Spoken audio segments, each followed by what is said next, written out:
Buongiorno e benvenuti a tutti. Siamo come sempre in diretta alle 12 in punto con Focus TG fino alle 13:30. Andiamo un po' a spasso per il nord-est per vedere quello che sta succedendo, quello che è già successo, quello che succederà nelle prossime ore. Abbiamo tanti collegamenti come sempre anche dei nostri colleghi, quindi fuori dallo studio insomma per vedere cosa succede esattamente intorno a noi, tanti servizi delle nostre redazioni.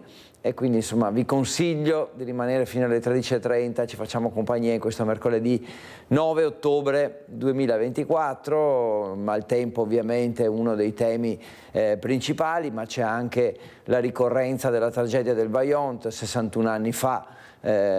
Successe quello che successe, poi abbiamo anche la cronaca perché insomma c'è una persona dispersa nel fiume Piave a Fossalta e quindi ricerca in corso e anche lì andremo a vedere cosa sta accadendo in queste ore.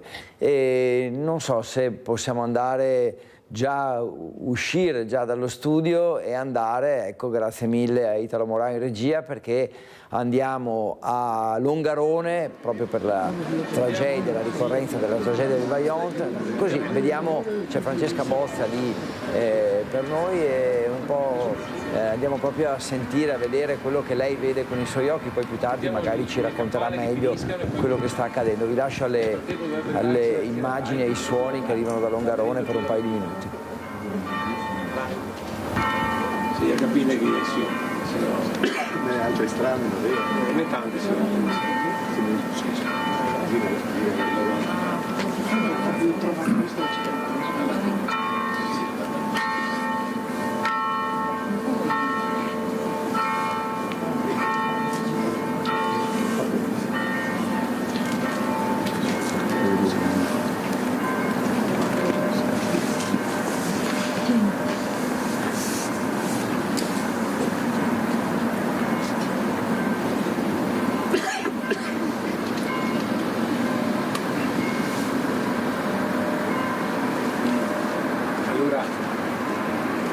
Intanto grazie che siete venuti anche a questo momento che è un po' una novità nel programma delle cerimonie legate all'anniversario del Vajont. È stata un po' una specifica richiesta che ci ha fatto Piera è diventato nuovo consigliere comunale e ci teneva che facessimo questo momento di memoria e di ricordo in questo luogo dove prima del disastro sorgeva una cartiera e dove hanno perso la vita diverse persone, quelle che sono nominate, che poi Piera ci elencherà, nominandole una ad una. Questa è una cerimonia che quindi introduciamo nel nostro programma grazie a tutti gli alpini che sono venuti insieme con noi, insieme ai nostri alpini di Longarone e Castellavazzo che ci accompagnano in questo momento. Saluto il consigliere regionale Andrea Carli della regione Friuli Venezia Giulia, i miei consiglieri, insomma tutti coloro i quali hanno voluto condividere questo momento, che è un momento molto semplice, dove andremo a deporre una corona, dove Don Augusto la benedirà e dove leggeremo appunto i nomi di chi perse la vita proprio in questo luogo, che era una località che prendeva proprio il nome di Vajont.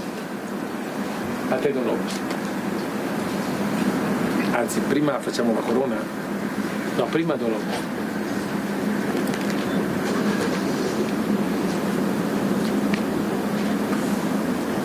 Il cammino della ripresa, della ricostruzione non è mai terminato, perché libertà, pace e giustizia sociale sono beni da difendere e promuovere giorno per giorno. Con questa consapevolezza, mentre rendiamo grazie per il recupero di questi valori inestimabili, rinnoviamo il nostro impegno per l'affermazione dei diritti dell'uomo, di ogni uomo, e invochiamo Gesù Salvatore perché ci doni una coscienza vigile nell'adempimento del nostro dovere di cittadini e di cristiani. Ecco, prima della preghiera di benedizione leggiamo i nomi delle vittime. Non sono tutti, perché Codissago ne ha avute molto 111. di più. Ecco, e tanti altri sono morti, ma i nomi che sono qui sono in onore perché erano di turno di notte alla cartiera. Ma tra Vajont, che è detto il condominio che vedete qua, e una contrada detta dei Barbarei a Pedissago, sono morti in questa zona 111 persone, quindi io leggerò questi nomi comunque a memoria anche di tutte le altre persone che hanno perso la vita quella notte. Anterni Luigi. Attenti. Bez Arcangelo, Bolzan Antonio, Bratti Luigi, Baglivo Agnello, Costantini Emilio, De Bona Giacomo. Ci uniamo al ricordo di queste persone scomparse nel Vajont. Non è certo una mancanza di rispetto interrompere il collegamento finché vengono letti i nomi, ci mancherebbe altro. È che ci sta aspettando a Isola Vicentina Luisa Bertini per parlare di maltempo e perché credo proprio che il suo ospite poi debba andarsene, quindi ovviamente torneremo poi alle cerimonie del Vajont. Come avete sentito, ne abbiamo così ascoltato insieme una parte iniziale, poi tutta la giornata sarà contrassegnata da cerimonie, da ricordi e da insomma una giusta memoria per quello che è accaduto. Dicevo che allora ci spostiamo a Isola Vicentina, dove per noi c'è, e intanto ringrazio Francesca Bozza e Alberto Pivetta per quello che stanno facendo e che faranno sul Vajont. Dicevo, saluto Luisa Bertini e Simone Squarcina che ci raccontano della notte di paura che c'è stata per il maltempo in alcuni comuni, soprattutto nell'Alto Vicentino. È esondato un torrente a Malo, a Monte di Malo, una situazione poi ripristinata, mentre Isola Vicentina è rimasta con il fiato sospeso perché insomma il livello del fiume si è alzato. Luisa, te la linea, ho un po' riassunto molto rapidamente, raccontaci pure con dovizia di particolari quello che è successo. Sì, buongiorno a te, buongiorno ai nostri telespettatori. Effettivamente l'allarme rosso che era stato annunciato per la giornata di ieri ha tenuto tutti con il fiato sospeso. Il Bacchiglione, parto da Vicenza città, il Bacchiglione che era il sorvegliato speciale è arrivato a un livello di 5,20 metri ieri attorno alle 10:30 e fondamentale è stata l'apertura ovviamente del bacino di Caldogno.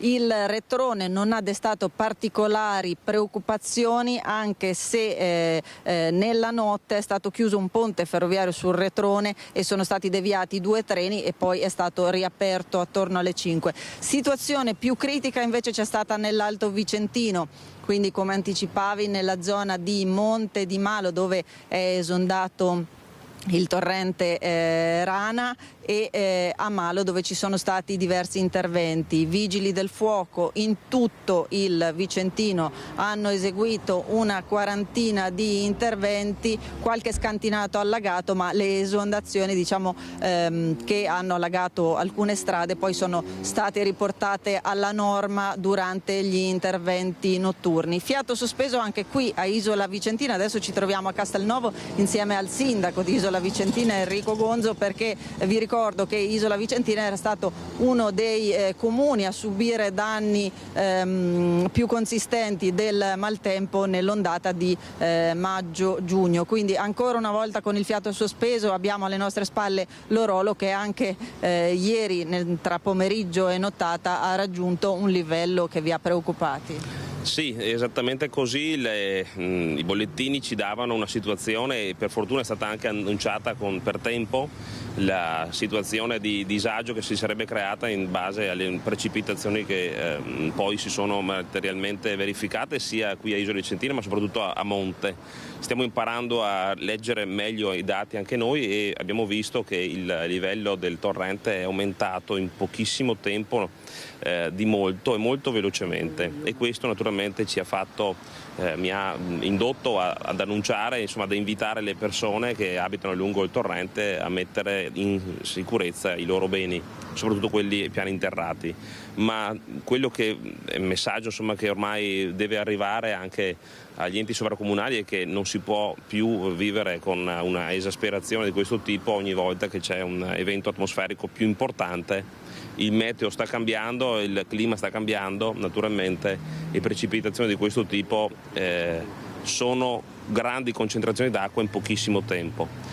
Ci fanno preoccupare. Fortunatamente i lavori del Genio Civile stanno procedendo abbastanza velocemente, le risorse ci sono, i sopralluoghi sono stati eseguiti, quindi anche il fatto di innalzare l'argine è un lavoro che sta per essere compiuto. C'è da lavorare però sulla manutenzione e un ragionamento serio va fatto anche su opere idrauliche, che poi opere anche di infrastrutturali come questo ponte, che crea materialmente un ostacolo, anche un deflusso importante. Ci sono 3 pile di un torrente, sul via del torrente. Il ponte non è poi così lungo, però è una strettoia, e quindi anche infrastrutture di questo tipo su torrenti come l'Orolio vanno ripensate, riragionate, anche magari sostituendole.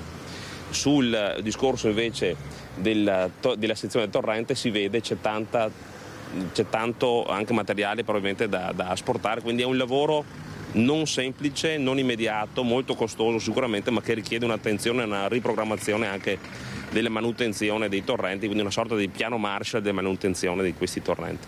Ecco, e quindi l'avete sentito, questo è un po' il messaggio che lancia il sindaco di Isola Vicentina, ma ovviamente la questione delle manutenzioni è attenzionata anche da tanti altri sindaci. Per il momento è tutto, restituisco la linea allo studio. Grazie Luisa, grazie a te Simone Squarcina e anche al tuo ospite naturalmente. Sviluppi eventuali nel corso della giornata ve li comunicheremo. Ci sono naturalmente i nostri notiziari, poi telegiornali in particolare di Vicenza, che vi aggiornerà su tutto questo.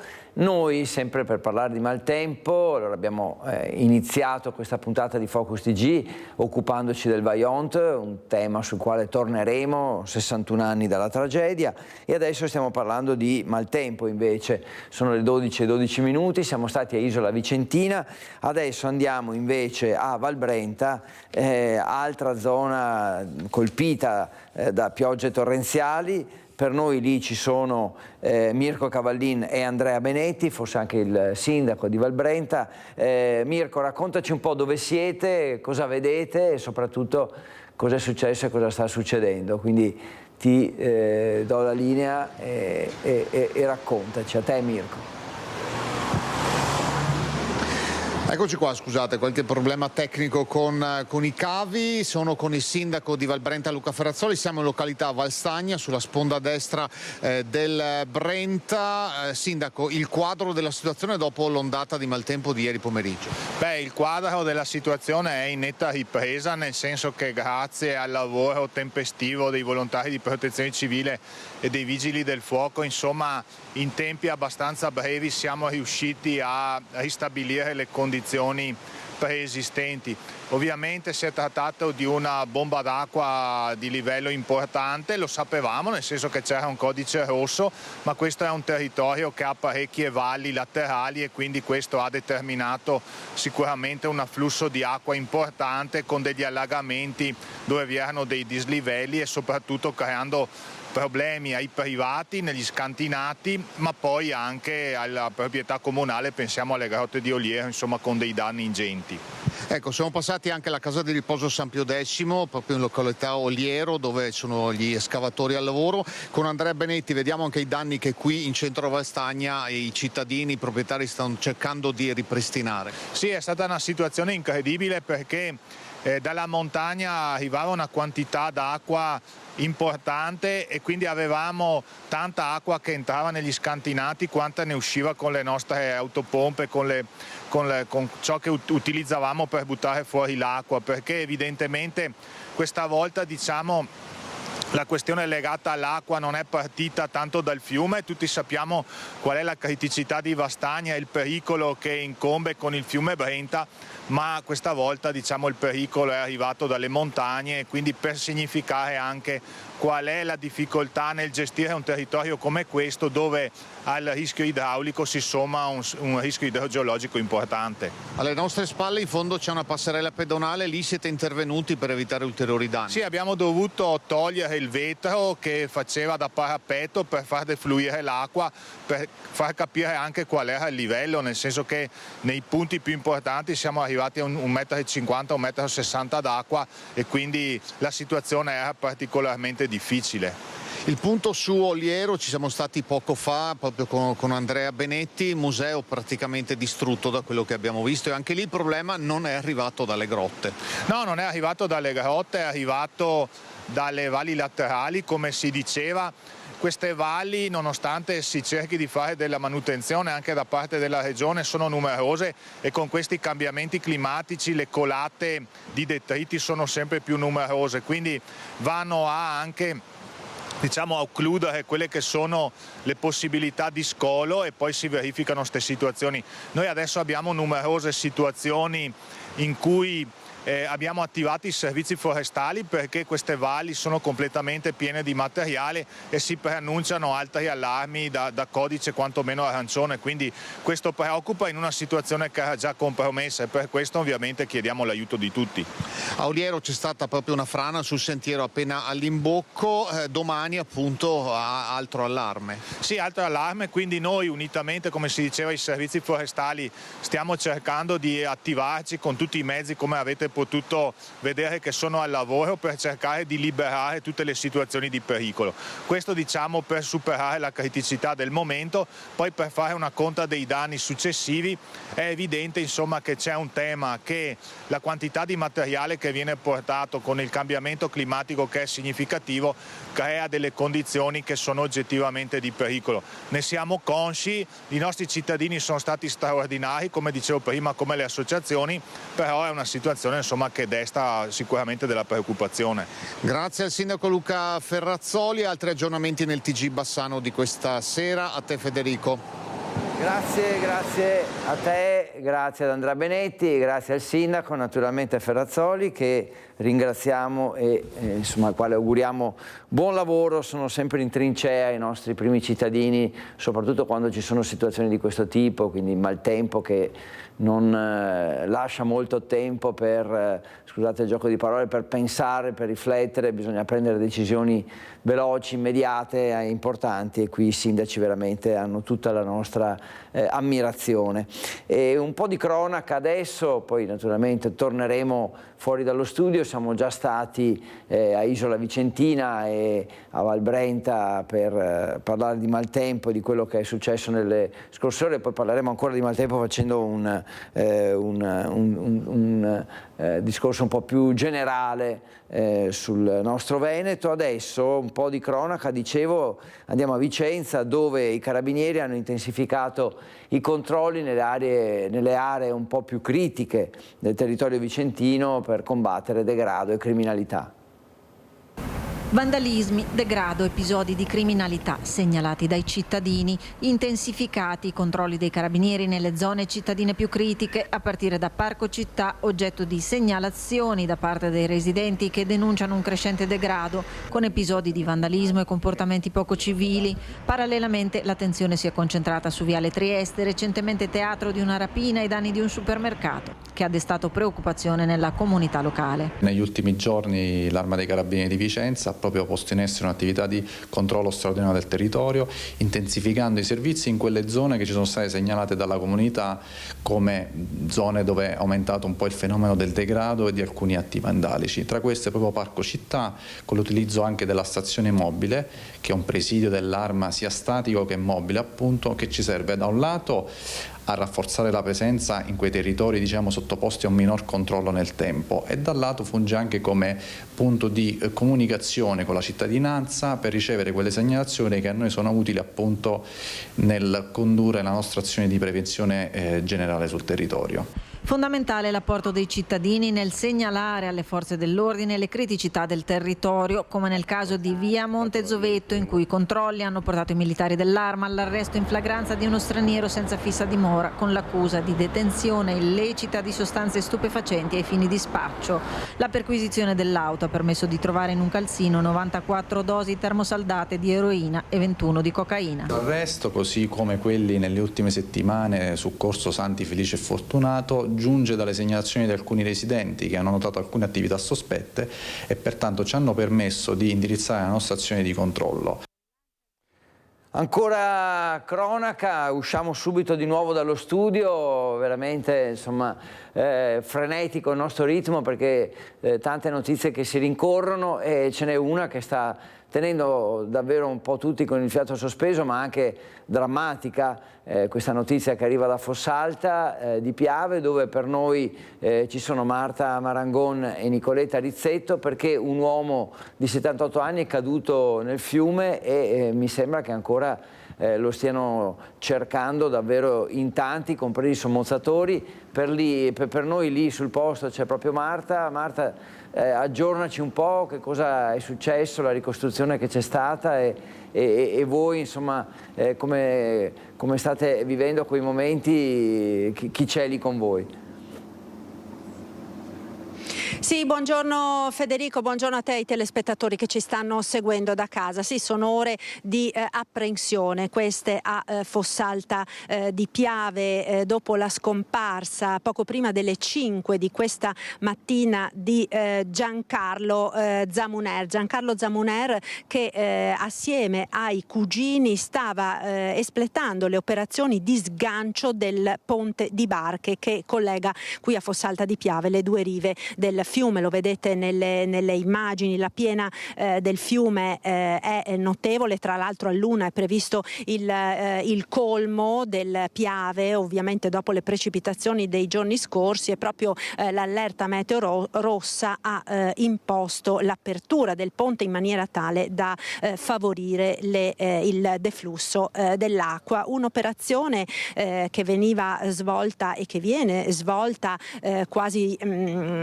abitudinariamente dai cugini Zamuner, una ventina di cugini che stanno peraltro gestendo la struttura da tantissimi anni.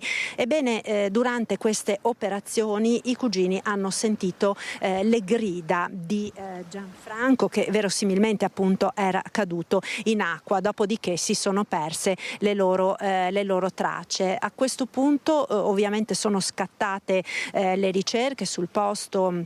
I vigili del fuoco con i sommozzatori, i gommoni, l'elicottero che è appena passato sopra le nostre teste. Le ricerche sono in corso. Io vi farei sentire le testimonianze che abbiamo raccolto poco fa proprio dei familiari di Gianfranco Zamuner. Che cosa è successo? Niente, operazioni semplici che noi facciamo in questi casi da una vita.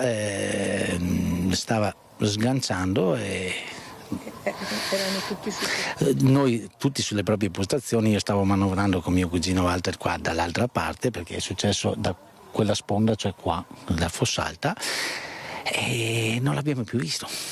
Abbiamo sentito un attimo chiamare dall'acqua, ha chiamato l'altro mio cugino, che siamo 4, tutti i primi cugini, perché i nostri papà erano i soci fondatori, e Massimo, abbiamo corso e basta, non abbiamo proprio visto la caduta, niente, abbiamo solo sentito, ci siamo accorti perché ha chiamato, ha fatto la chiamata per 3 volte, infatti io sono corso ma non...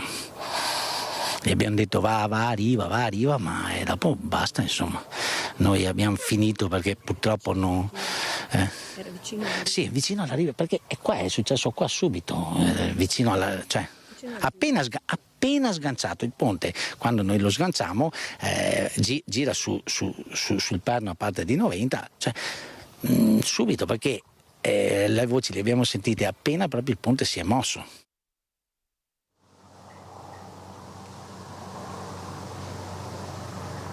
Ecco, avete sentito quindi le parole di uno dei cugini di Gianfranco Zamuner, che questa mattina all'alba era assieme a lui sul ponte. Nel frattempo qui ci ha raggiunto la sindaca di Fossalta, per testimoniare, no, quella che è il profondo shock dell'intera comunità, perché peraltro la famiglia Zamuner è davvero conosciutissima qui in paese, come nei vicini Noventa e Musile. Sì, in effetti la famiglia è conosciutissima, è una famiglia che è sempre presente, attiva anche nelle nostre comunità, e quindi così lo shock coinvolge tanto noi quanto i comuni vicini di Noventa e Musile. Veramente è una cosa a cui stentiamo ancora a credere. Peraltro poco fa parlavamo con la sindaca Alessandra Sartoretto di una quasi incredibile coincidenza in questo 9 di ottobre, che è l'anniversario della tragedia del Vajont, una tragedia che vede in qualche modo proprio la famiglia Zamuner particolarmente legata al comune di Longarone. Che cosa successe nel 63? Sì, sappiamo bene cosa successe il 9 di ottobre del 63 a Longarone. A seguito di quella tragedia uno dei cugini Zamuner, allora giovanissimo, quindi Walter, individuò dentro le acque del fiume Piave una sagoma e subito si attivò per recuperarla, ed era la Madonnina della chiesa di Longarone, una Madonnina in legno mutilata, e lui si attivò, la recuperò, la Madonnina rimase qui a Fossalta per del tempo e poi fu restituita al paese di Longarone. Da allora Fossalta e Longarone sono unite da una sorta di gemellaggio, proprio grazie al ritrovamento e al salvataggio, letteralmente il salvataggio di questa Madonnina, che è venuta anche più volte in pellegrinaggio qui a Fossalta per la ricorrenza e per venerarla, perché di fatto in particolare Walter è sempre stato molto legato a questo episodio, che racconta sempre con tanta enfasi e che comunque ha contribuito a legare le due comunità di Fossalta e di Longarone. Ecco, quindi anche questo a testimonianza di quanto la famiglia Zamuner e le vicende della famiglia Zamuner siano legate a questo fiume, siano legate al Piave, perché prima dei cugini che ora gestiscono erano i loro genitori, 5 fratelli, quindi una famiglia storicamente legata al Piave e alla gestione di questo ponte. Esatto, assolutamente, è questo che ci fa così rimanere ancora più scioccati, più allibiti rispetto alla tragedia che è successa, quindi alla quale non riusciamo a darci una risposta. Tutto qua. Ecco Federico, da Fossalta di Piave per il momento è tutto, ci aggiorniamo naturalmente qualora vi fossero delle novità nelle ricerche. Restituisco la linea allo studio. Certo Marta, grazie, naturalmente siamo qui a disposizione, se hai bisogno della linea richiedicela quando vuoi. Andiamo subito adesso da Francesca Bozza invece, che sta seguendo per noi l'anniversario del Vajont. Ho fatto attendere lei e il suo ospite, insomma come vedete sono collegamenti che si rincorrono perché comunque la cronaca incalza. Allora Francesca, scusa, e a te la linea subito, raccontaci cosa state facendo, che emozioni immagino anche voi state vivendo quest'oggi lì nella zona di Longarone. Sì, buongiorno Federico, buongiorno ai telespettatori, nessun problema, ringrazio per la pazienza il sindaco di Longarone, Roberto Padrino. Grazie sindaco per essere con noi. Emozioni fortissime, te ne racconto solo una brevemente. Prima eravamo su alla chiesetta proprio dove c'è la diga, abbiamo trovato il figlio di una vittima che lavorava qui a Longarone, e la cosa finale che davvero ha fatto commuovere sia me che Alberto Pivetta, diceva: ho cercato per giorni e giorni tra i cadaveri mio padre, non l'ho più ritrovato, è solo qui nella memoria. E tante storie sono simili, sindaco. E purtroppo sì. Troppe persone non sono mai state né riconosciute né ritrovate, questo è sicuramente il dramma più grande. Lo scorso anno abbiamo trovato una dottoressa esperta in medicina legale che ha un po' avanzato questa idea proposta di poter cercare proprio dai resti delle persone di identificarle. Un percorso sicuramente non facile sul quale ci stiamo lavorando e stiamo cercando di capire come muoverci, perché per qualche persona che non ha più avuto la possibilità di abbracciare, salutare il proprio caro, la propria vittima, potrebbe essere un sollievo, ecco, io la metto così. È chiaro che è un'operazione che adesso dovremo cercare di capire proprio come poter andare avanti e portarla avanti. Ecco, noi ci troviamo qui in un luogo, in uno dei tantissimi luoghi simbolo di quel disastro di 61 anni fa, in questo monumento che ricorda le vittime di una cartiera che sorgeva proprio qui dove ci troviamo noi, in località Vaillant.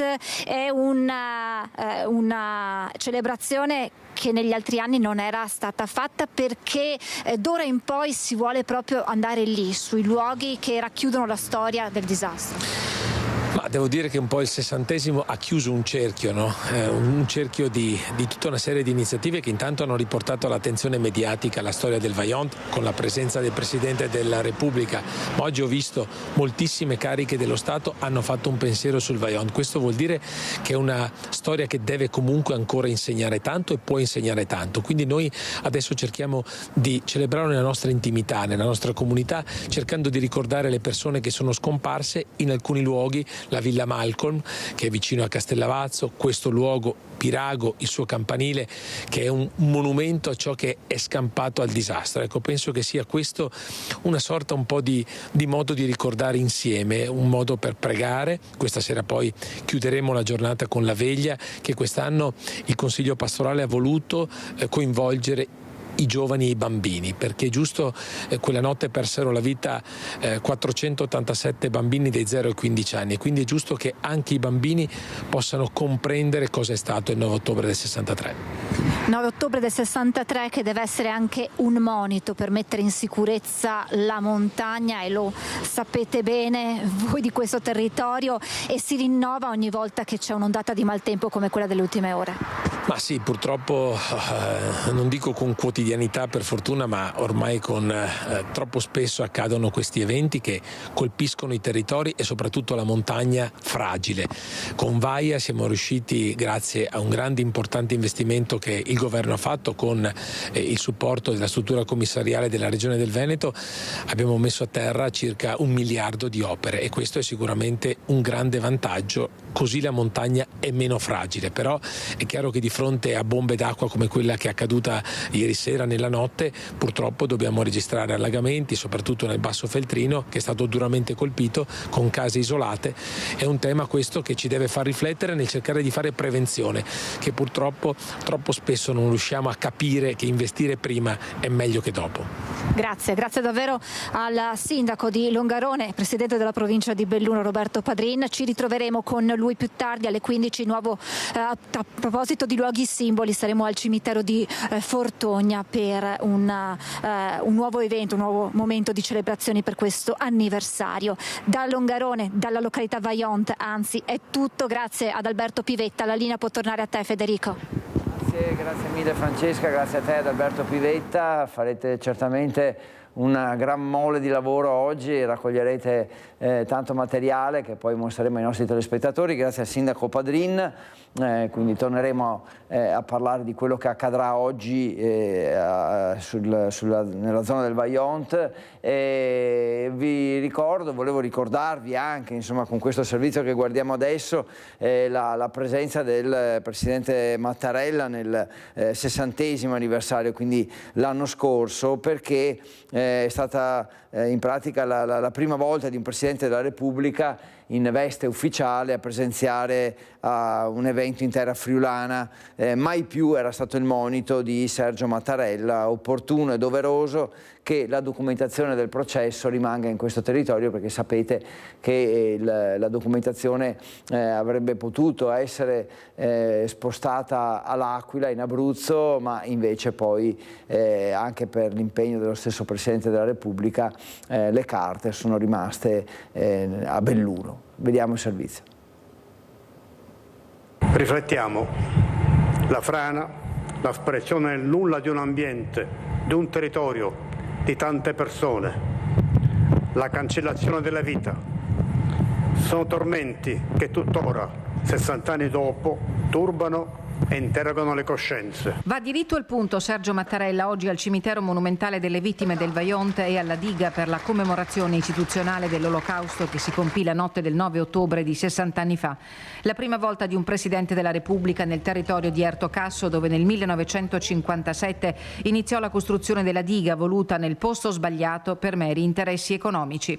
Il capo dello Stato è visibilmente commosso. Prima di accedere alla tensostruttura dove sono assiepate le massime cariche istituzionali viene accompagnato sul coronamento della diga. Lo sguardo nel canyon del Vajont, in fondo Longarone. La tragedia che qui si è consumata reca il peso di gravi responsabilità umane, di scelte che venivano denunziate da parte di persone attente anche prima che avvenisse il disastro. Assicurare una cornice di sicurezza alla nostra comunità significa saper apprendere la lezione dei fatti e saper fare passi avanti. L'uomo fa parte della natura ma non deve diventarne nemico. Non si tratta di un tema di esclusivo carattere ecologico, afferma Mattarella citando l'esortazione di pochi giorni fa di Papa Francesco. Si tratta di porre attenzione e saper governare con lungimiranza gli squilibri che interpellano, mettendo in discussione l'umanità e i suoi destini. Infine, l'impegno della memoria, il compito della Repubblica irrinunziabile che i cittadini delle terre piegate dal disastro di 60 anni fa continuano a coltivare. La richiesta di Mattarella sottolineata da 3 applausi scroscianti. Ritengo che sia non soltanto opportuno ma doveroso che la documentazione del processo celebrato a suo tempo sulla responsabilità rimanga in questo territorio. Quella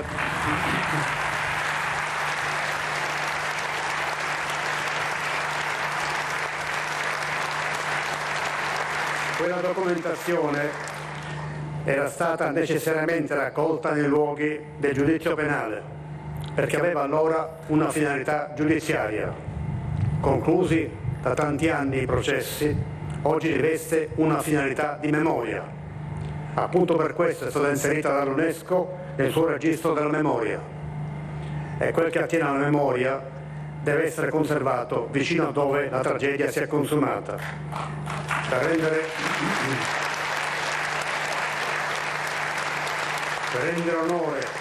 rendere onore alle vittime del Vajont e per riceverne un ammonimento per evitare altre tragedie.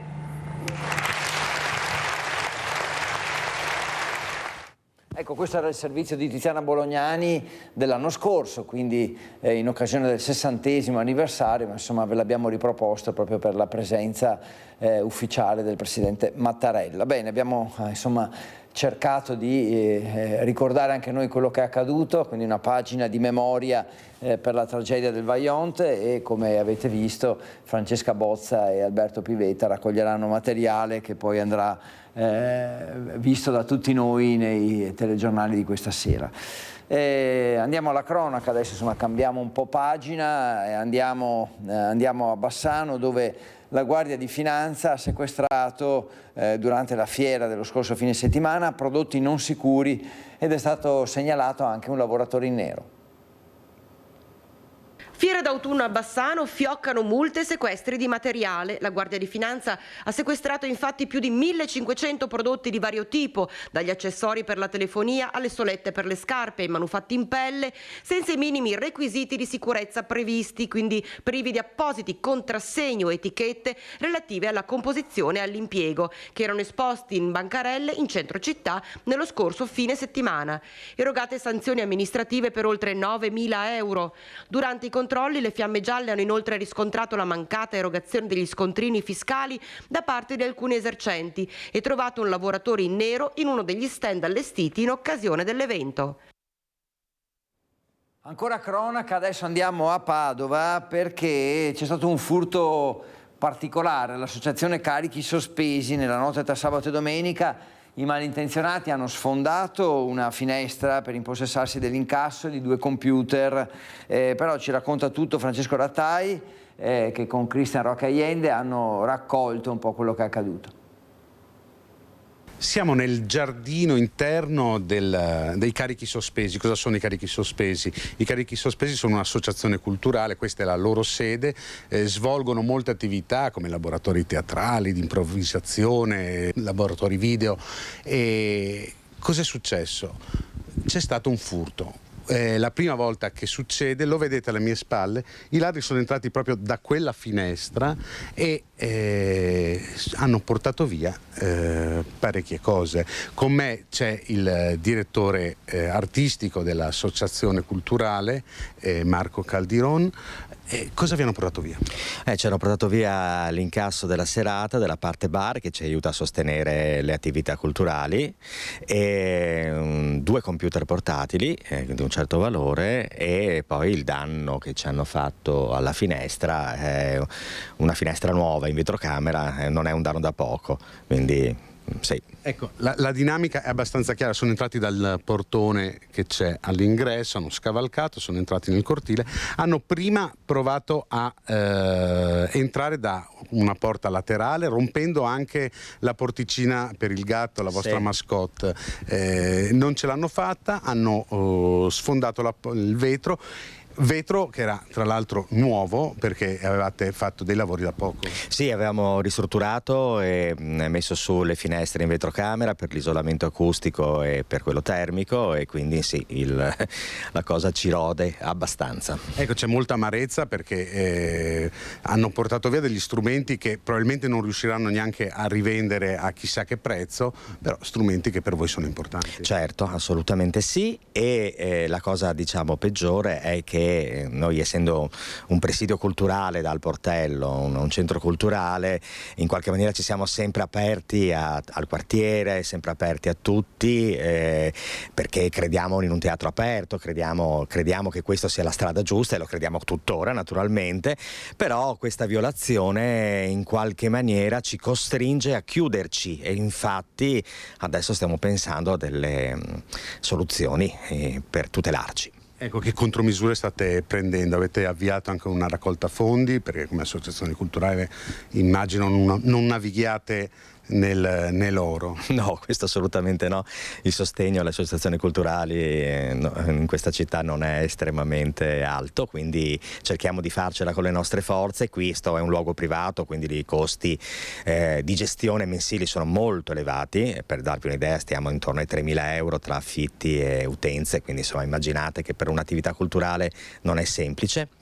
E sì, abbiamo avviato una raccolta fondi che è finalizzata principalmente appunto a quello che dicevo prima, cioè al tutelarci, a mettere su un sistema di allarme, in qualche maniera insomma a proteggerci. Ecco, per proteggervi in queste notti state dormendo dentro il locale. Stiamo facendo i turni, sì, grazie anche devo dire, al sostegno di tantissimi associati e dei carichi che ci stanno aiutando, che si sono anche organizzati in gruppi per dormire qui. Stiamo facendo i turni e in attesa di riparare, che i tempi naturalmente non sono rapidissimi, la finestra, e di mettere l'allarme. Ecco, resta sicuramente un senso di insicurezza che è molto profondo. Sì, ci sentiamo un po' violati, sì, purtroppo per noi questa è casa, questo luogo è il luogo di lavoro, ma è anche il luogo di creazione, il luogo del cuore, quindi è come quando ti entrano in casa e ti senti violato, ti senti non più al sicuro dentro il tuo luogo del cuore. Ecco, questo è quello che ci ha raccontato Marco Caldiron, che dei Carichi Sospesi è il direttore artistico.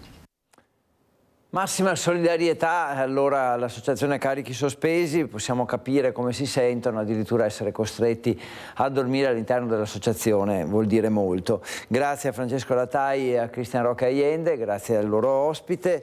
E adesso una pagina su Semmi Basso, perché venerdì sarà lutto cittadino a Bassano in occasione del funerale di Semmi Basso, un funerale celebrato dal vescovo di Vicenza, e Rete Veneta riprenderà in diretta l'intera cerimonia funebre. L'ultimo saluto a Sammi Basso, il giovane biologo e attivista scomparso all'improvviso sabato sera mentre si trovava con gli amici a una festa di matrimonio, sarà dato, come avevamo già annunciato, venerdì prossimo 11 ottobre nell'area compresa tra la chiesa e il campo sportivo di Tezze sul Brenta. Il corpo di Sammi arriverà dall'Università di Padova, dove è stato portato per una serie di esami e prelievi che serviranno per la ricerca avviata dallo stesso scienziato affetto da progeria poco prima delle 15. Proprio dalle 15 nella nell'area adibita alla cerimonia, ci sarà un momento di condivisione con le testimonianze degli amici, mentre il funerale, che sarà celebrato dal vescovo di Vicenza, Monsignor Giuliano Brugnotto, avrà inizio alle 15:30. Un evento che sarà ripreso totalmente in diretta dalle telecamere di Rete Veneta per permettere anche a chi non potrà raggiungere il luogo del rito di stringersi per l'addio a Sammy. Giovedì sera ci sarà una veglia di preghiera a partire dalle 20 nella chiesa di Tezze. Data l'affluenza prevista, sono stati messi a disposizione i parcheggi della chiesa e della zona artigianale di Stroppari. Al proposito, il comune ha predisposto anche un servizio di navetta attivo dalle 14 alle 15:30 e dalle 16:30 alle 17:30. Nella giornata del funerale, il sindaco Luigi Pellanda ha proclamato lutto cittadino. Per desiderio di Sammy verrà chiesto a chi parteciperà alle esequie di non portare fiori ma devolvere il corrispettivo all'associazione AIPROSAB, che il biologo, assieme a mamma Laura Lucchin e papà Amerigo Basso, aveva fondato per la ricerca e la cura della progeria. La scomparsa di Sammy Basso pesa moltissimo anche tra gli amici dell'emittente locale Radio Voice, con cui il giovane biologo collaborava. Sammy era la nostra voce fuori dal coro, era o come diceva lui, fuori dal comune, perché noi qui siamo a Marostica e lui a Tezze, quindi era fuori dal comune. Da noi partecipava inizialmente con delle rubriche serie di qualsiasi argomento che i nostri ascoltatori richiedevano, che potevano essere l'area 51, il triangolo delle Bermuda. Poi ha detto una volta: ma sono troppo serie queste cose qua, facciamo qualcosa di più cacciarone, e al lunedì partecipava telefonicamente, noi lo chiamavamo per qualsiasi cosa, ma qualsiasi cosa vuol dire: perché la pioggia è bagnata, chiamiamo Sammy, e lui rispondeva. Questo era Sammy. Un Sammy Basso ironico, soprattutto autoironico, spiritoso, pieno di inventiva, un pozzo di idee gioiose. E questo è il ricordo che ha del giovane biologo scomparso sabato sera Nicola Battocchio, Bat, di Radio Voice, con cui collaborava il ricercatore.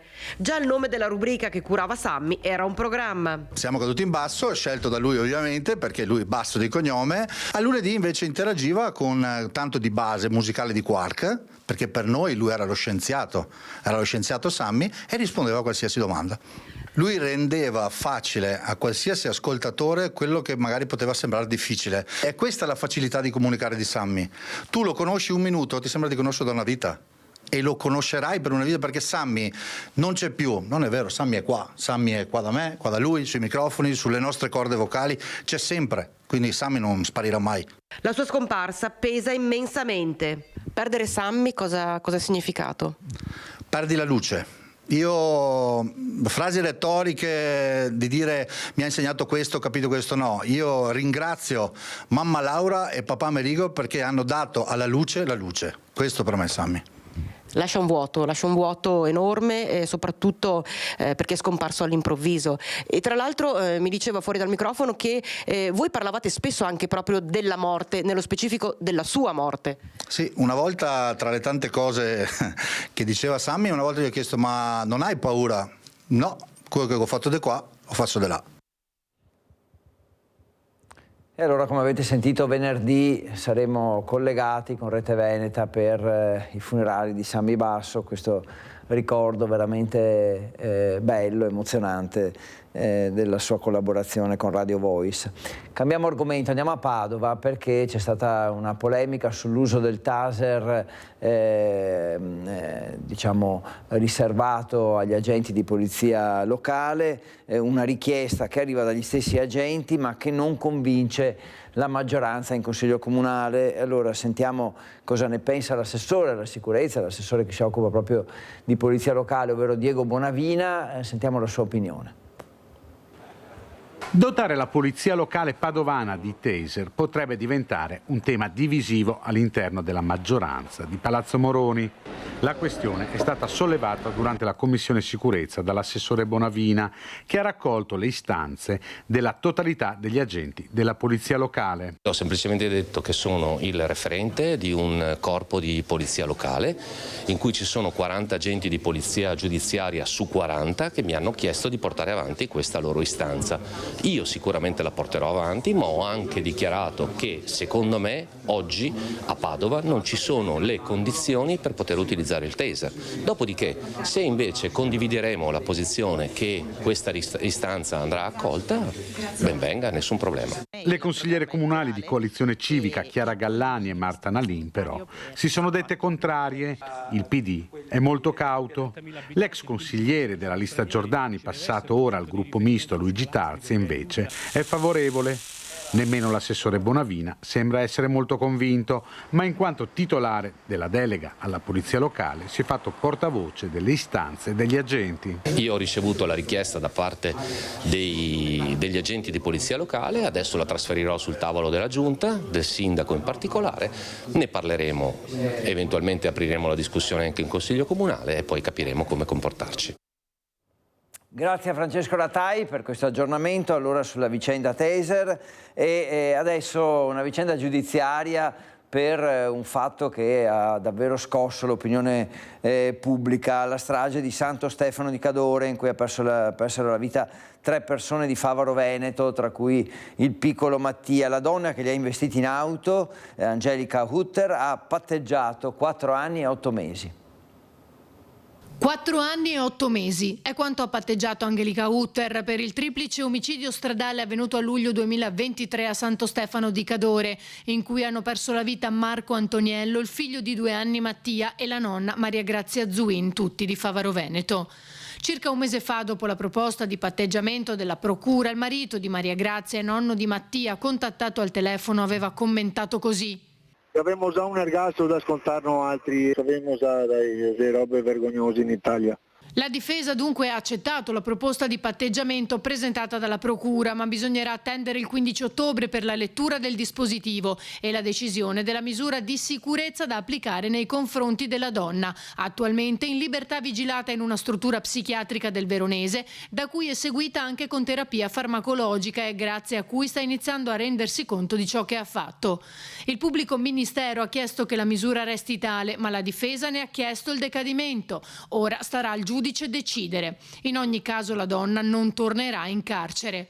A marzo infatti erano scaduti i termini della carcerazione preventiva alla Giudecca, poi la donna fu trasferita nella struttura sanitaria veronese. Le fu riscontrato uno stato di semi-infermità mentale e un elevato grado di pericolosità sociale. Ora ad attenderla ci sono altri 2 procedimenti, uno a Bolzano per il porto illegale di un martello in un centro commerciale, uno a Venezia per l'aggressione alle compagne di cella e agli agenti della polizia penitenziaria. Intanto la prossima settimana si chiuderà il caso, per cui le famiglie delle 3 vittime hanno ottenuto un risarcimento danni milionario. Anche questa, dicevamo, una vicenda che ha veramente colpito l'opinione pubblica. Non è finita perché abbiamo capito da Ilaria Marchiori che potrebbero esserci altri sviluppi giudiziari. Noi ci fermiamo per un attimo, Focus TG torna tra pochissimo.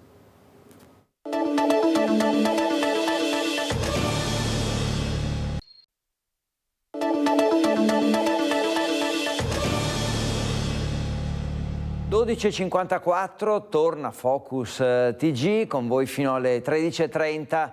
Abbiamo seguito il maltempo, abbiamo anche parlato di cronaca con la scomparsa di un uomo di 78 anni che è caduto nel fiume questa notte a Fossalta di Piave.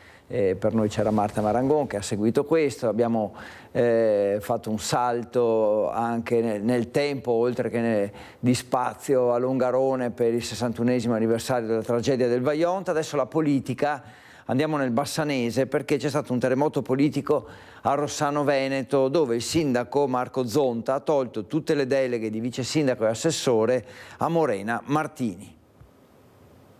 A poco più di un anno dalle elezioni amministrative che a Rossano Veneto hanno decretato la netta vittoria di Marco Zonta con quasi il 61% dei voti, la maggioranza alla guida del comune si spacca con una decisione clamorosa del primo cittadino. Con un decreto firmato nella serata di lunedì 7 ha revocato le deleghe di vice sindaco e assessore a Morena Martini. Questa decisione sicuramente sofferta è maturata dopo una lunga riflessione ed era oramai inevitabile. Con il resto della Giunta stiamo già lavorando per dare continuità all'operato di questa amministrazione e nei prossimi giorni avrò modo di confrontarmi anche con gli altri consiglieri. Conto di trovare in loro il giusto senso di responsabilità che il nostro comune e i nostri concittadini meritano. Nelle prossime ore procederò anche alla nomina del nuovo vice sindaco.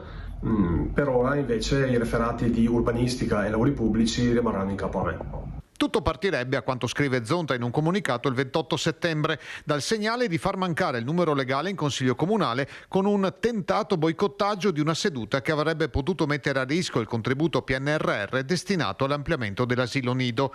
Poi c'è la questione della piazza, dove non sono arrivate manifestazioni di interesse per la locazione dei futuri stabili. Qui, scrive Zonta, i lavori che sembravano interamente finanziati sono risultati in parte scoperti, con la sottolineatura che il progetto della piazza è stato interamente seguito dalla Martini in questo e nei precedenti mandati e che ci sarebbe un clima di contrapposizione tra cittadinanza e amministrazione.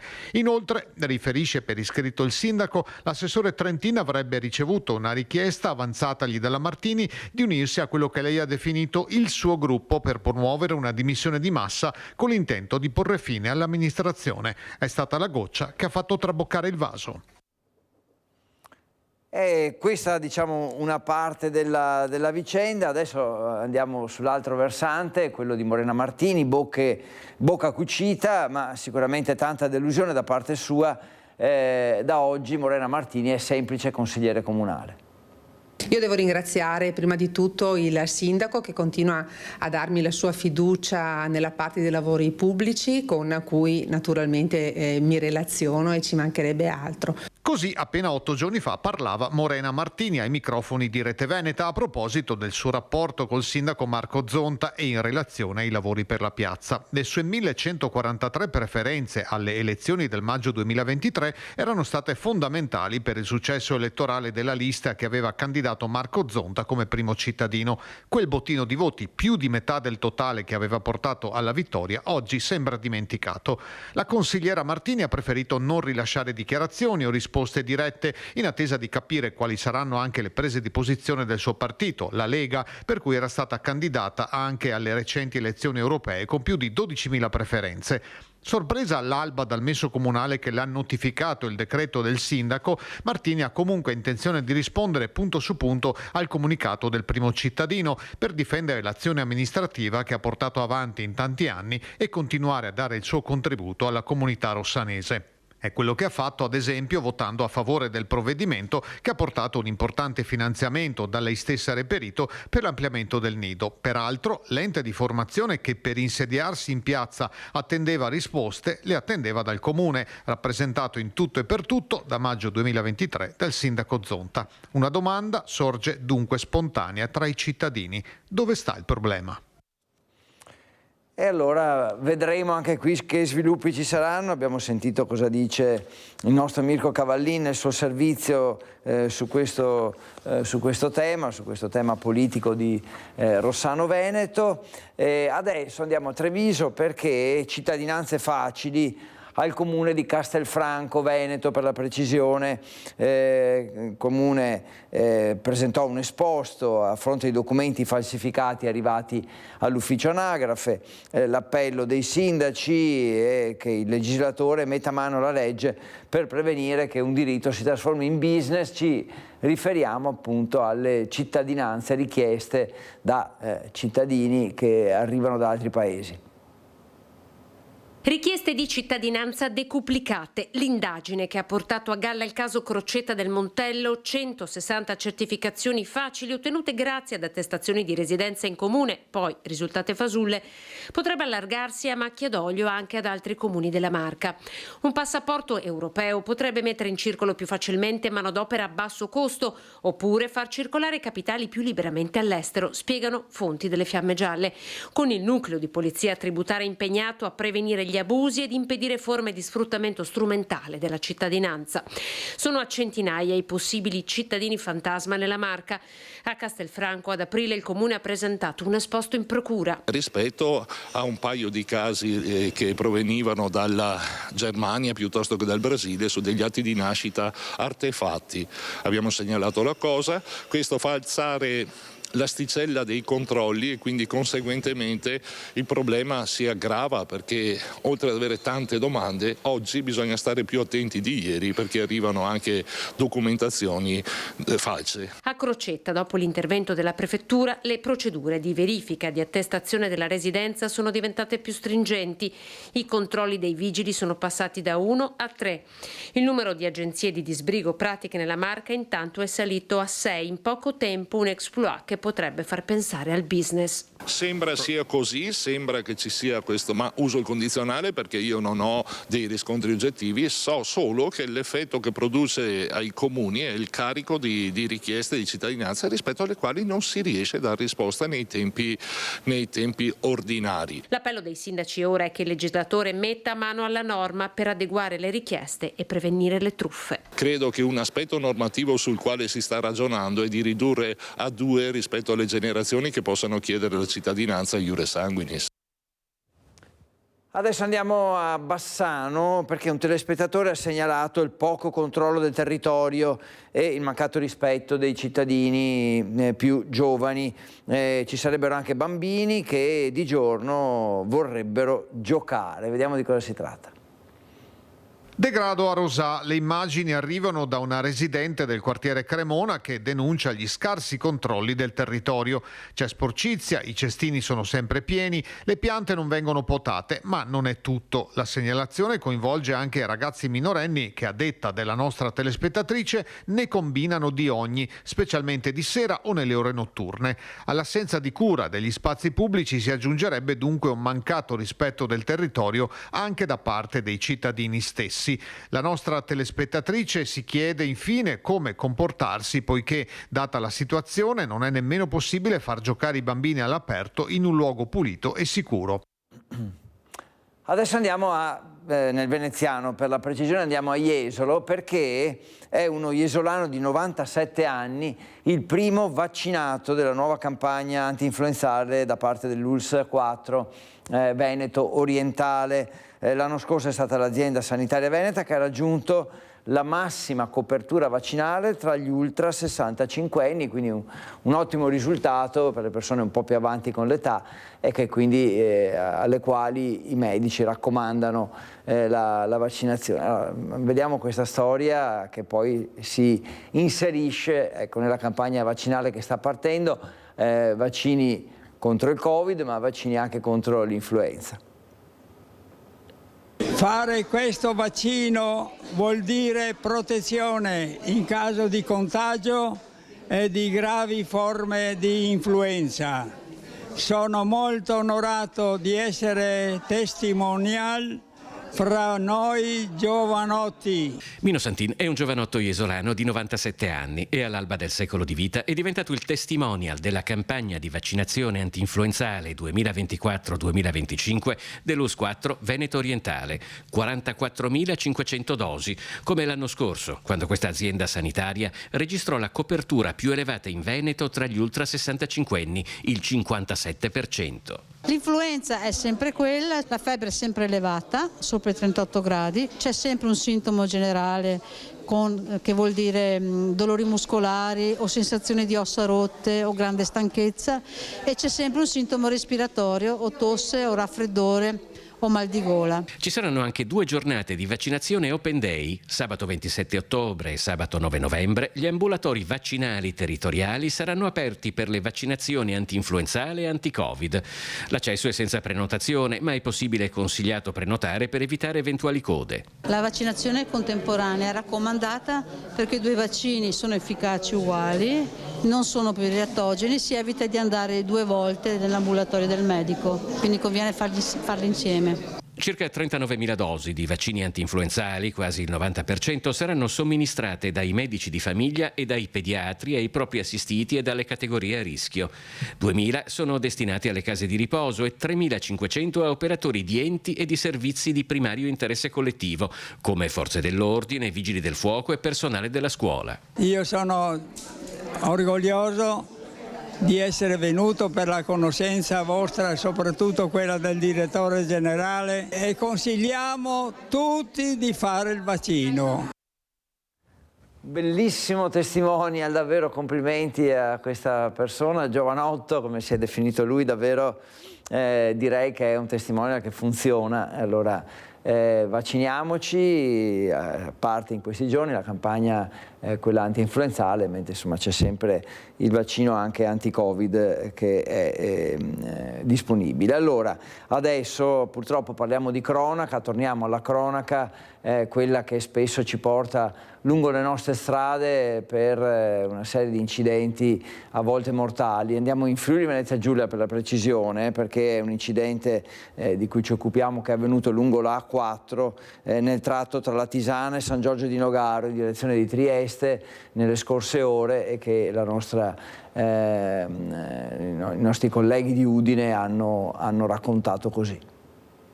Un uomo di 38 anni, Tommaso Dalla Fina, originario di Schia in provincia di Vicenza, è morto a causa delle gravi ferite riportate a seguito del violento scontro tra la sua auto e un mezzo pesante.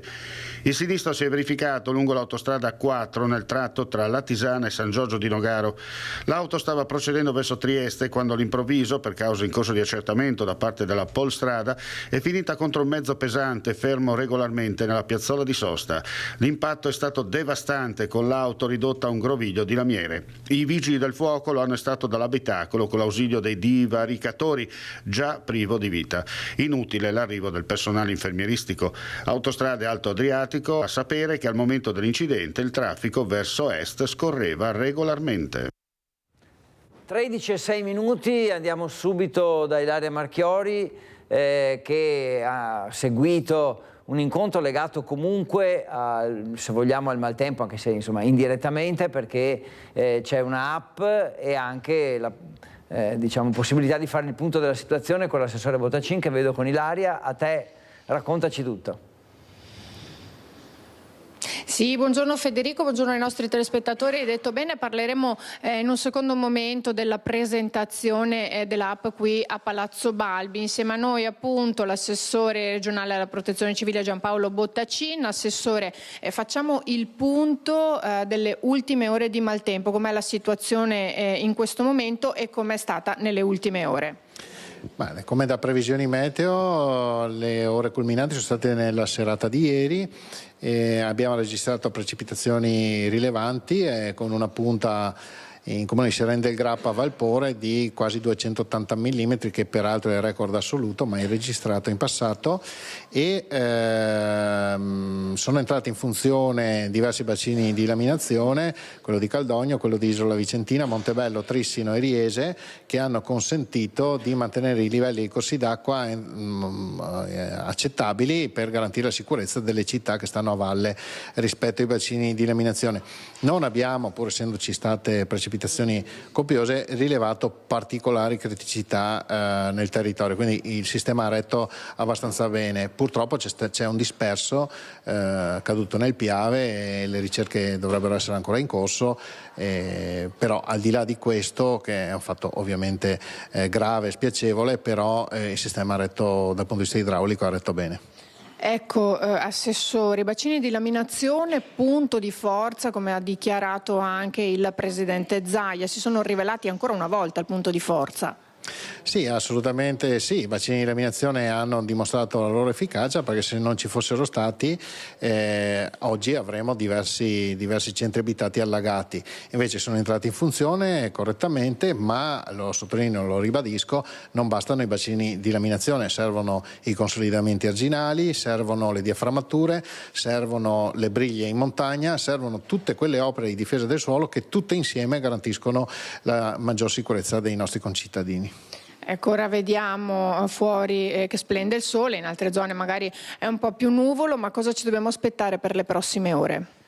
Ma nella giornata di domani, adesso c'è una tregua, nella giornata di domani ci attendiamo il passaggio di un'altra perturbazione, molto meno impattante rispetto a quella che abbiamo visto. Ci attendiamo dai 40 ai 50 mm di precipitazioni nella zona pedemontana e dell'Alto Vicentino, però l'attenzione la teniamo alta, perché ovviamente piove sul bagnato e quindi teniamo alta l'attenzione, ma non ci aspettiamo situazioni di particolari criticità. I fenomeni stanno cambiando, ormai questo è sotto gli occhi di tutti, così devono cambiare anche le strumentazioni per poter stare al passo e per poterli analizzare sempre meglio. Proprio l'occasione della presentazione dell'app di questa mattina cade a fagiolo. Sì, direi di sì, è una collaborazione che nasce già da un po' di tempo con l'Università di Padova e la nostra agenzia, l'ARPAV, ed è un ulteriore strumento messo a punto per consentire ai progettisti delle opere di difesa del suolo di avere dati più attendibili possibili. Questo in considerazione del fatto che, come si è visto oggi, i fenomeni meteo estremi stanno crescendo nella loro frequenza e quindi è fondamentale anche progettare e dimensionare le opere di difesa del suolo in maniera corretta per poter affrontare anche questi fenomeni. Ringrazio l'assessore Bottacin, qui da Venezia è tutto, restituisco la linea allo studio. Grazie Ilaria, grazie all'assessore Bottacin, grazie a te per il collegamento da Palazzo Balbi, quindi abbiamo detto Ilaria si trovava a Venezia, quindi nella sede del governo della regione, della regione del Veneto, e con Ilaria c'era Simone Merlo, quindi ringraziamo entrambi per il lavoro fatto e adesso ci spostiamo nell'Alta Padovana perché stanno scomparendo dalle città ma anche dai paesi. Parliamo delle filiali delle banche. A Curtarolo, appunto Alta Padovana, chiude. Il sindaco però rassicura resterà attivo, quindi chiude questa banca, ma il sindaco rassicura resterà attivo lo sportello Bancomat. Chiude la banca e Curtarolo rimane senza istituti di credito. Dal 12 ottobre infatti chiude l'unica filiale aperta e il comune resta senza un servizio molto importante. La sindaca Martina Rocchi in un post sui social rassicura i cittadini che almeno il Bancomat rimarrà attivo per consentire i prelievi. Sicuramente perdere un istituto di credito per un paese è una perdita grave, ha scritto la sindaca, specificando che tutti i possessori della carta di debito dell'istituto in questione potranno prelevare gratuitamente fino a 250 euro al giorno nella tabaccheria del paese. Oltre alla filiale di Curtarolo chiuderà anche quella di Abbazia Pisani, frazione di Villa del Conte, che sarà accorpata alla banca di San Martino di Lupari. Ecco un po' il punto della situazione sugli sportelli bancari in questo servizio di Valentina Vicentin, che ringraziamo. Ci fermiamo per un attimo, poi torniamo perché c'è tutta l'ultima parte di Focus TG da seguire insieme.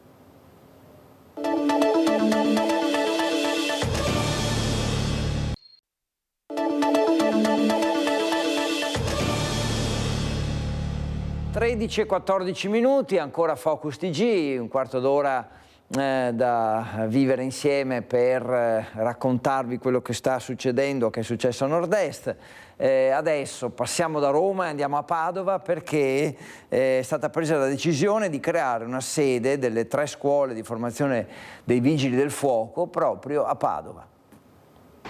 L'ex aeroporto Allegri di Padova sarà una delle sedi delle 3 scuole nazionali dei Vigili del Fuoco. La decisione è stata presa ieri a Roma, al Viminale, dagli enti interessati. Prima di Padova erano state scelte L'Aquila e Reggio Calabria. Verrà utilizzata l'area lasciata libera alcuni anni fa dall'aeronautica militare, circa 150.000 metri quadri per un investimento di circa 40 milioni di euro. Nell'area dell'Allegri resterà la parte aeroportuale per le lezioni di volo e per i voli sanitari, di emergenza e trasporto organi. Grande sostenitore della scelta di Padova come sede della 3ª scuola di formazione dei Vigili del Fuoco Renato Franceschelli, ex prefetto di Padova e ora capo del Dipartimento Nazionale dei Vigili del Fuoco. Soddisfatto della decisione anche il sindaco di Padova, Sergio Giordani. Con questa decisione è stata infatti scongiurata la possibilità che la parte dell'area dismessa finisse nel più completo abbandono.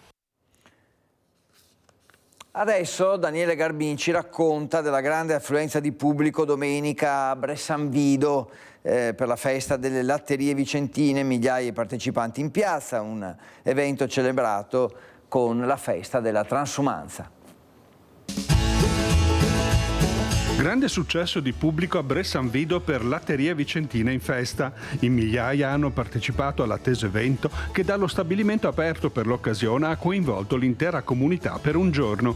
Numerose le attività promosse per celebrare il più grande polo produttivo di formaggio Asiago DOP, che con i suoi numerosi soci è una risorsa non solo per l'economia locale, ha sottolineato il sindaco Luca Franzè, ma anche per la cura delle terre e la valorizzazione della produzione locale. L'occasione è stata anche colta per festeggiare i 3 prestigiosi riconoscimenti conseguiti alla 20ª edizione di Casius Veneti per 3 vere eccellenze prodotte in zona.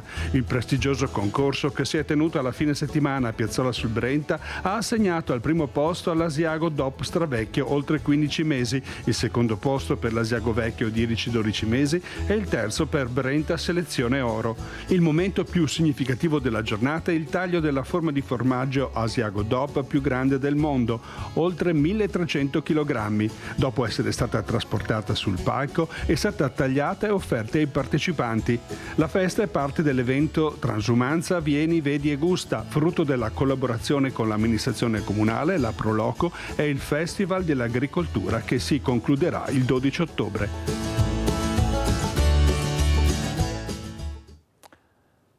Bene, adesso andiamo a Mestre. Su Mestre non molliamo, lavoreremo insieme al ministro Piantedosi per mettere in campo nuove azioni. Sono parole del sindaco di Venezia, Brugnaro, all'indomani dell'incontro col titolare del Viminale, che a fine novembre, anzi a novembre, arriverà proprio a Venezia per una visita. Verrà qui a metà novembre, per cui adesso cominceremo a lavorare e a rinforzare ulteriori dispositivi, tra cui appunto ho richiesto che venga espressamente, che ci vengano dedicati, come avevamo in passato, il corpo dei lagunari per quello che è possibile fare, per quello che saranno le forze che possono darci, in maniera stabile su alcune zone della città, attorno alla stazione soprattutto, in maniera tale che riusciamo a contrastare questa gente. Soddisfatto dell'incontro romano col ministro Piantedosi, che a novembre verrà a Venezia per toccare con mano la situazione, soprattutto dopo i recenti episodi di criminalità, il sindaco Brugnaro vuole porre l'accento su un altro aspetto che va oltre l'eventuale presenza dei lagunari sul territorio.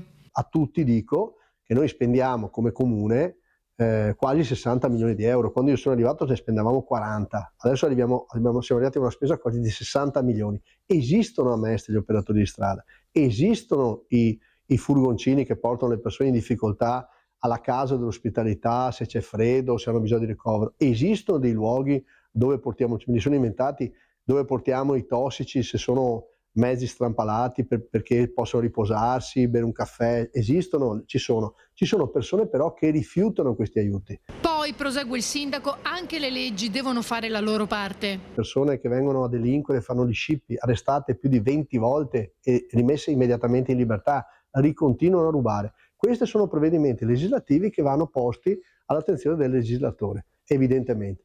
Perché non si tratta di appesantire le pene, non è che uno non fa un reato se tu aumenti di 1 anno di galera, la realtà è che devono diventare esecutive, dobbiamo riuscire a metterli in cella, allora è meglio, pensate anche soltanto a minori che delinquono in bande, magari sentendosi degli eroi, perché nessuno gli fa niente, allora dobbiamo rimettere al centro l'equilibrio e il rispetto tra persone. Culturalmente il senso è lavoro, integrazione sociale, positività per la stragrande maggioranza della gente che viene in Italia, ma per quelli che vogliono delinquere dall'altra parte ci vuole il bastone, non c'è niente da fare, perché se no non li incentivi a passare dalla parte di qua dove c'è la carota. Dobbiamo dare indicazioni, delle regole chiare, forti e chiare. Noi su Mestre non molleremo, per cui continuiamo pure a denunciare tutto quello che succede, perché dobbiamo vincere. E col ministro Piantedosi ho chiesto, vediamo se riusciamo in un anno e mezzo che sono sindaco, a far diventare Mestre Venezia quasi un posto pilota dove dimostriamo che questa roba qua può essere effettivamente contenuta. E vedremo cosa riserverà la cronaca di Mestre nelle prossime settimane. Queste un po' le intenzioni del sindaco in vista di una visita ufficiale da parte del ministro dell'Interno Piantedosi. Ammontano invece in totale a quasi 7.000 euro i premi per tesi di laurea magistrale che verranno assegnati in occasione della festività di San Bassiano, parliamo ovviamente di Bassano del Grappa. Saranno assegnati in occasione della ricorrenza di San Bassiano il prossimo 19 gennaio 3 premi per tesi di laurea magistrale. Il premio Virgilio Chini di 2.600 euro riguarda i giovani nati e laureati in Veneto o in Puglia in medicina e chirurgia negli ultimi 2 anni accademici. Il secondo riconoscimento di 1.600 euro andrà ad una tesi di laurea su argomenti riguardanti Bassano e il bassanese. Questo premio è riservato ai laureati del 2023-24 di tutta Italia. Infine il premio di 2.500 euro della Fondazione Baccin Valentino andrà ai laureati in scienze biologiche tra il 1 dicembre 2023 e il 2 ottobre 2024, con votazione di almeno 108 su 110 nati o residenti in Veneto. Tutti gli interessati dovranno fare richiesta entro l'8 novembre all'ufficio protocollo di Bassano del Grappa, consegnando i documenti previsti dagli specifici bandi pubblicati nel sito del Comune. E adesso ci spostiamo a Padova, meglio nell'Alta Padovana, perché c'è stata una festa a Carmignano di Brenta per i 100 anni della signora Disma. Solitamente sono i sindaci che vanno a trovare gli anziani centenari che risiedono nel loro paese. A Carmignano di Brenta, nell'Alta Padovana, è successo il contrario però. Il sindaco Eric Pasqualoni, infatti, ha ricevuto una sorpresa inaspettata, la visita di Disma Cristofari, che lo scorso settembre ha compiuto 100 anni. L'incontro nell'ufficio del sindaco al primo piano, che la signora Disma ha voluto raggiungere a piedi, rifiutando di prendere l'ascensore e ricordando quando veniva a trovare il padre Bortolo Cristofari, che fu sindaco dal 1946 al 1960. Il primo cittadino, Eric Pasqualoni, ha donato la consueta pergamena celebrativa assieme ad un ulivo dell'iniziativa Un albero per ogni centenario e a nome di tutta l'amministrazione comunale ha rivolto i migliori auguri alla signora Disma, congratulandosi per la sua immensa forza d'animo che deve essere un esempio per le nuove generazioni. Adesso andiamo a Treviso perché il maltempo che si è abbattuto sulla Marca anche lo scorso 23 settembre ha imposto al Comune di Treviso di fare i punti sulle opere, di fare il punto sulle opere realizzate e quelle da realizzare. Quindi uno studio per la sicurezza idrogeologica della città che prevede anche la costruzione di un terzo bacino di laminazione. Il massimo, diciamo, per il momento che abbiamo di criticità sono 19 zone, alcune le conosciamo già e a questo, a farle vedere, vediamo. Sì. E a questo se si riesce, è seguito anche, facciamo vedere anche per ogni zona gli interventi che dovremo fare e che stiamo già facendo. Ecco il report degli interventi redatti dal settore lavori pubblici del Comune di Treviso all'indomani del 23 settembre scorso, quando diverse zone della città subirono allagamenti e disagi. Via degli Stretti e San Bartolomeo, dove si formano le conche quando piove troppo, saranno i primi interventi da mettere a terra. Poi, con il consorzio Acque Sorgive abbiamo il protocollo di manutenzione del Rio Fuin, che è importantissimo per il deflusso, specie delle piogge eccezionali, e con il consorzio Piave stiamo concordando insieme a loro un terzo bacino di laminazione che andrà a proteggere i terreni a nord della ferrovia sopra la Ghirada, che ancora adesso in parte si allagano. Intanto 10 milioni sono stati investiti in opere di messa in sicurezza idraulica con la creazione dei 2 bacini di laminazione e la pulizia straordinaria delle 28.000 caditoie presenti in città. La pulizia è cantierizzata per 10.000 di queste ogni anno, ma il grande obiettivo è quello di concerto con tutti i comuni riviereschi e punta al Sile. La richiesta dell'escavazione del Sile, questa è una cosa importantissima, perché andremo a pulire e scavare il fondo del Sile, ovviamente con tutte le tecniche che salvaguardano i biotipi, l'ambiente e tutte le risorse naturali e ambientali. Però questo non si fa da circa 60 anni. Anche lì il Sile avrebbe maggiore capacità di portata. Un tavolo coordinato con Genio Civile e Regione che ha permesso la rimessa in funzione dello sgrigliatore di Silea. A margine il sistema di monitoraggio e telecontrollo dei sottopassi, oltre all'escavo dei cagnani cittadini. Un'operazione che non si faceva da 20 anni e che permette di ricevere più acque meteoriche e gestire dunque meglio le abbondanti piogge dell'autunno in arrivo. Parliamo di riscaldamento perché la legge prevede l'accensione nell'area di Padova per il 15 ottobre. L'amministrazione comunale però ha scelto di anticipare la data con una limitazione. Allora sentiamo. Le basse temperature di questo inizio ottobre hanno spinto il Comune di Padova a permettere l'accensione del riscaldamento in anticipo rispetto alla data fissata per legge del 15 ottobre. Accensione quindi degli impianti anticipata di una settimana rispetto alla data ufficiale per la zona climatica di cui la città fa parte. L'unica limitazione di legge è sulla durata giornaliera di accensione, è fissata a un massimo di metà delle 14 ore consentite in via ordinaria, quindi fino a 7 ore al giorno. Le temperature nei prossimi giorni dovrebbero comunque rimanere stabili, con massime tra i 22 e i 20 gradi e minime attorno ai 14 gradi. Da venerdì un nuovo impulso freddo raggiungerà l'area, abbassando sensibilmente le temperature minime. E adesso andiamo a Padova rimaniamo a Padova perché sono stati presentati i campionati, parliamo di sport, i campionati elite di rugby maschile e femminile nella sede proprio del Petrarca, che è campione d'Italia in carica. Padova e il Memo Geremia, casa dei campioni d'Italia maschili in carica del Petrarca Rugby, hanno ottenuto a battesimo il lancio della Serie A Elite alla presenza dei rinnovati vertici federali della Lega Rugby, che si appresta ad essere riconosciuta dalla FIR. Sabato 12 ottobre la Serie A Elite maschile, il 27 ottobre la Serie A Elite femminile. I due massimi campionati nazionali sono ai nastri di partenza, pronti per inaugurare la caccia ai titoli di campione d'Italia 2024-2025. Ci sono delle novità, riniziamo con un numero pari, 10, questo campionato vuol dire che abbiamo l'opportunità di avere una maggior competitività in questo momento nel nostro alto livello domestico. A trionfare lo scorso anno il Petrarca Rugby, rinnovato ma già pronto a dare battaglia. Dopo la vittoria sicuro si hanno molte aspettative e c'è la pressione, c'è un po' di pressione da parte di tutte le altre squadre, perché tutti vogliono vincere con chi ha vinto l'anno scorso, e quindi sicuro avremo ogni partita non sarà facile, però sappiamo questa cosa e l'affronteremo sicuro, un campionato diverso, più difficile, ma con la testa giusta. Tra i contendenti dello scudetto però non possono mancare i rossoblù del rugby Rovigo Delta. Ci sono anche altre squadre quest'anno che sicuramente lotteranno per il campionato.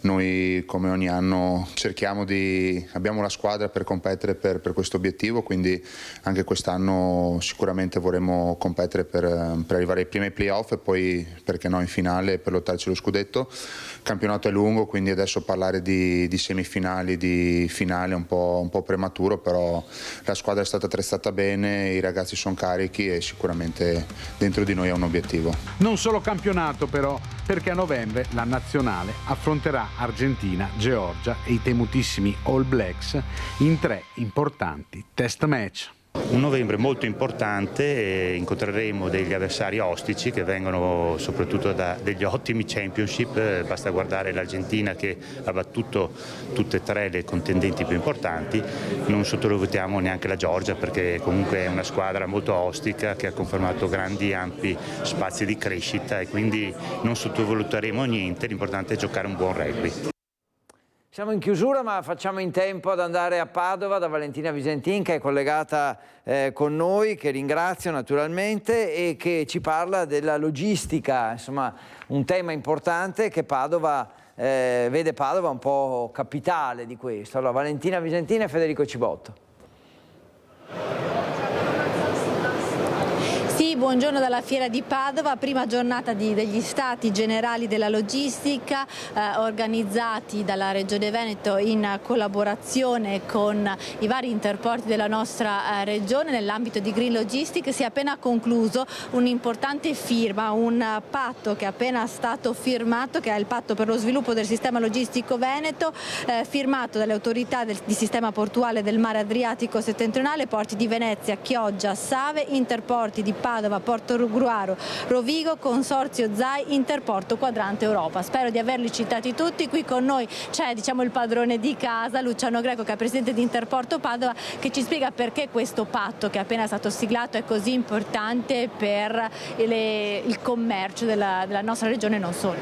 Allora, il patto è uno strumento per coordinare questi soggetti che possono avere attività anche in concorrenza un po' fra loro, ma è importante che si definisca una visione comune del territorio veneto in materia di infrastrutture e logistica al servizio delle istituzioni, in particolare della Regione Veneto, ma anche delle grandi città, delle amministrazioni comunali e provinciali, per riuscire poi a incidere di più negli strumenti di programmazione a livello nazionale, quindi a livello di nord-est ma anche a livello nazionale in sede romana, nella ridefinizione degli strumenti di supporto al settore, trasporti, logistica e anche in sede europea. Quindi il tema fondamentale è che per riuscire a contare di più in sede nazionale ed europea è importante avere una visione chiara e questo patto è lo strumento per raggiungere quell'obiettivo. E il rinnovo era già in vigore, si è allargato con oggi e noi siamo fiduciosi che questo serva a Padova, all'Interporto di Padova, al territorio veneto e a tutte le imprese che noi serviamo quotidianamente a migliorare la qualità dei servizi e a ridurre anche il costo di questi servizi. Grazie mille a Luciano Greco e noi restituiamo la linea allo studio. Grazie Valentina Visentin, era importante comunque aggiornare su quello che era accaduto stamattina, farlo in diretta e quindi grazie a Valentina Visentin e a Federico Cibotto e direi che però ci dobbiamo proprio fermare qui, finisce Focus TG di oggi, di mercoledì 9 ottobre, grazie per averci seguito e vi invito a rimanere con noi fino ai notiziari di questa sera, arrivederci.